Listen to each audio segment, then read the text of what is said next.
40 লাখ মহিলা অপেক্ষাৰে বাচ্চা আছিল 17 ছেপ্টেম্বৰ তাৰিখলৈ অৰ্থাৎ অহাকালিলৈ কিন্তু তেওঁলোকক অৰুণোদয় আঁচনি টকা নিদিয়ে কি কাৰণে নিদিয়ে বা কেতিয়াকৈ দিব সেই 40 লাখ মহিলাক তেওঁলোকে আগ্ৰহেৰে বাচ্চা আছিল 17 ছেপ্টেম্বৰ তাৰিখে তেওঁলোকে অৰুণোদয় টকা পাব কিন্তু তেওঁলোকৰ বাবে দুখৰ বিষয় যে তেওঁলোকৰ টকাখিনি নিদিয়ে কিন্তু কেতিয়াকৈ দিব সেই সম্পৰ্কে জানিবৰ বাবে আপুনি এই ভিডিওটো সম্পূৰ্ণকৈ চাব লাগিব মই অংকুৰ আপুনি চাই আছে অংকুৰণ অফিচিয়েল বন্ধু বান্ধৱীসকল এই ভিডিওটোৰ মাধ্যমেৰে সৰু এটা ৰিকুৱেষ্ট কৰোঁ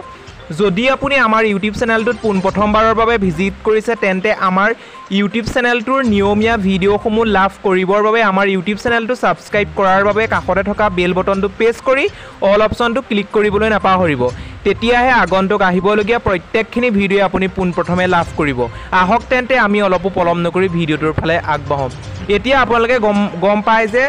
অসমৰ সৰ্ববৃহৎ মহিলাসকলৰ বাবে আঁচনিখনেই হৈছে অৰুণোদয় আঁচনি সেই অৰুণোদয় আঁচনিখনৰ দিন পিছুৱাইছে 17 ছেপ্টেম্বৰ পৰিৱৰ্তে অৰ্থাৎ অহা কালিলৈ পৰিৱৰ্তে দিন দিছে তেওঁলোকক 25 ছেপ্টেম্বৰত লাভ কৰিবলৈ সক্ষম হ'ব অৰুণোদয় আঁচনিৰ ধন 40 লাখ মহিলা আগ্ৰহেৰে বাচ্চা আছিল কিন্তু তেওঁলোকক কালিৰ দিনটোত অৰ্থাৎ 17 ছেপ্টেম্বৰ তাৰিখে টকা নিদিয়ে 25 তাৰিখলৈকে নিলেগৈ কিন্তু কোনে নতুনকৈ জাননী জাৰি কৰিছে কি জাননী জাৰি কৰিছে সেই সম্পৰ্কে মই আপোনালোকক জনাম বন্ধু বান্ধৱীসকল অসম চৰকাৰে জাননী প্ৰকাশ কৰিছে আৰু অসম চৰকাৰে কৈছে যে টেকনিক্যাল ইস্যু বা কাৰিকৰিক অসুবিধাৰ বাবে তেওঁলোকে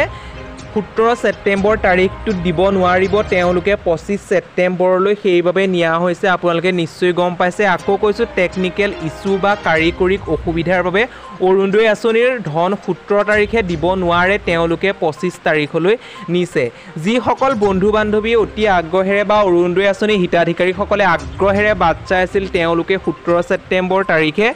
টকা পাম বুলি কিন্তু আকৌ কেইদিনমান অপেক্ষা কৰিব লাগিব 25 ছেপ্টেম্বৰলৈকে তেতিয়াহে লাভ কৰিব এতিয়া বন্ধু বান্ধৱীসকল কেইবাগৰাকী বন্ধু বান্ধৱীয়ে কমেন্টৰ জৰিয়তে কমেন্ট কৰিছিলে যে পৌৰনা নতুন সকলোকে 25 ছেপ্টেম্বৰত দিবনে না আকৌ পুনৰ 17 ছেপ্টেম্বৰত তেওঁলোকক দিব বন্ধু বান্ধৱীসকল কোনো হিতাধিকাৰীক নতুনেই হওক বা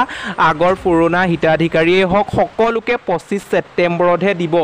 নিশ্চয় অসম গভৰ্ণমেণ্টে হওক বা জনকল্যাণ বিভাগৰ ফালৰ পৰা ওলাই আহিছে নটিফিকেশন বা নোটিছ ওলাই আহিছে তেওঁলোকে জাননী প্ৰকাশ কৰিছে তেওঁলোকক মাত্ৰ প্ৰদান কৰিব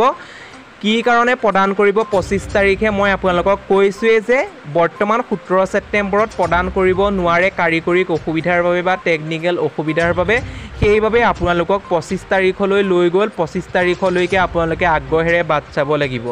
বন্ধু বান্ধৱীসকল এই ভিডিওটোৰ মাধ্যমেৰে সৰু এটা ইনফৰমেশন দিবৰ বাবে যত্ন কৰিলো যদি ভিডিওটোৰ জৰিয়তে আপুনি ভাল পাইছে বা ভিডিওটো চাই অলপ হলো উপকৃত হৈছে তেন্তে আমাৰ ইউটিউব চেনেলটো সাবস্ক্ৰাইব কৰাৰ লগতে কাষতে থকা বেল বটনটো প্ৰেছ কৰি অল অপচনটো ক্লিক কৰিবলৈ নাপাহৰিব আজিলৈ ভিডিওটো ইমানেই আকৌ পুনৰ নতুন এটা ভিডিওত লগ পোৱাৰ আশাৰে ধন্যবাদ